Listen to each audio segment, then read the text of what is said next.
Filthy plants are blamed for a salmonella outbreak that killed 9 people 2 years ago. Now that peanut industry executive is back in the business. Fox News is learning Stewart Parnell, former president of the now bankrupt Peanut Corporation of America, is back at work now as a consultant to other peanut companies. A federal criminal investigation is still hanging over his head. Oregon Congressman Greg Walden was the ranking Republican at the hearing on the outbreak. One of the things I'm going to do today is ask Mr. Parnell from the Peanut Corporation of America if he'd like to open this and sample some of the products that he didn't think were a problem in sending out for the rest of us to eat. Now, there are some recalled products in here, and there are some that probably okay now.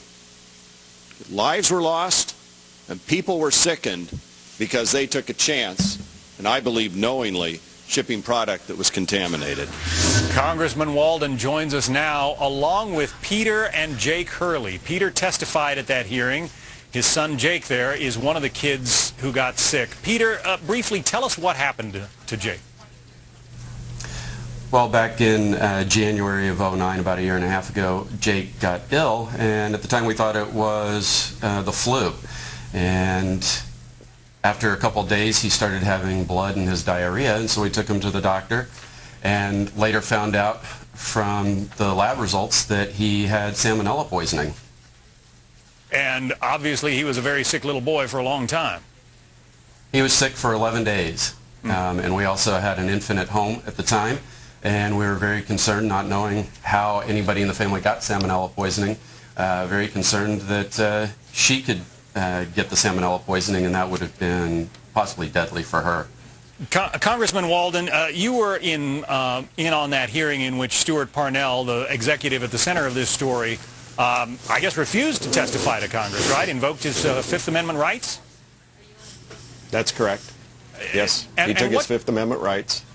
Just remind us, because, you know, Fox News covered the story at the time, but remind us about the conditions at that plant that Parnell was running. Oh, they were awful. They were awful. There was all kinds of problems at that plant. It was dirty. One of his plants, it turned out, perhaps had never been inspected.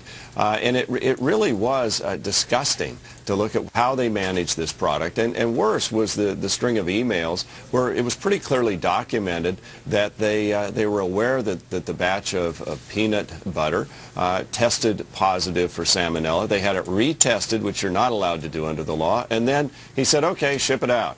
I mean, it's just outrageous. And, you know, the House acted in a bipartisan way a year ago on legislation to try and correct this problem, and the Senate is yet to take it up. So that batch of peanut butter went out into the stores, into commerce, and little kids like Jake got sick.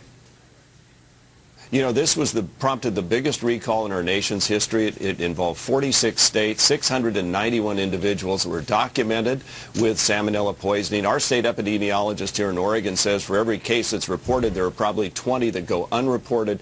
9 people died that we know of. And what happened here is they made the paste that went into all kinds of other products. So you had nearly 4,000 products recalled, nearly 400 companies involved all over the country. This company created an enormous, terrible problem for the lives of individuals and for many, many companies in the country as well. And Congressman, very quickly, how is it that Stewart Parnell is back at work as a peanut company consultant? Hey, you know, ask Eric Holder, our U.S. Attorney General in the Justice Department. I mean, I've read through a lot of the emails and all. It was pretty clear and convincing to me what took place there. Why, after nearly 18 months, they haven't brought charges, I cannot explain. This is not swift and certain justice for anybody involved, and that's really where we need to get to. 9 people died. Hundreds of people were sickened, including little Jake Hurley. Jake, this happened almost 2 years ago. I know that's almost half a lifetime for you, but do you remember being sick? No. No? Don't really remember it. But how are you feeling today, Jake? Good. You playing around the playground and having fun at school and all that? No. Well, at least you're not right now. You're sitting there with a necktie on, behaving yourself along with your dad, and it's great to see you and glad to know that you recovered. Jake Hurley, Peter Hurley, Congressman Greg Walden, thanks for joining us. Thank you. Well, Pacific